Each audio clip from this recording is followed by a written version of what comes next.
യാദ് കർണ എന്ന് പറഞ്ഞാൽ എന്താണ്?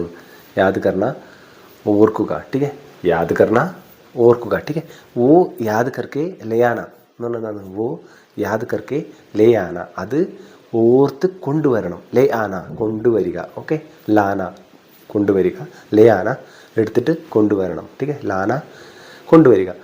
എടുത്തിട്ട് കൊണ്ടുവരണമെങ്കിൽ എന്ത് പറയും നമ്മൾ? ലേ ആന. ठीक है, वो याद करके ले आना എന്ന് പറഞ്ഞാൽ അത് ഓർത്തിട്ട് എടുത്തിട്ട് കൊണ്ടുവരണം. ഓക്കെ, യാദ് ദിലാന ഓർമ്മിപ്പിക്കുക. ठीक है, മുझे കൽ സുബഹ് യാദ് ദിലാന എന്ന് പറഞ്ഞാൽ എന്താണ്? എന്നെ നാളെ രാവിലെ ഓർമ്മിപ്പിക്കണം എന്നാണ് അർത്ഥം. ठीक है, മുझे കൽ സുബഹ് യാദ് ദിലാന എന്ന് പറഞ്ഞാൽ എന്നെ നാളെ രാവിലെ ഓർമ്മിപ്പിക്കണം. കൽ സുബഹ് മുझे യാദ് ദിലാന. ठीक है, മുझे കൽ സുബഹ് യാദ് ദിലാന. ठीक है, അങ്ങനെ പറയാം, ഇങ്ങനെ പറയാം, എങ്ങനെയും പറയാം. ഓക്കെ, അപ്പോൾ എങ്ങനെ പറഞ്ഞു? എന്നെ നാളെ രാവിലെ ഓർമ്മിപ്പിക്കണം. Okay, thanks for watching.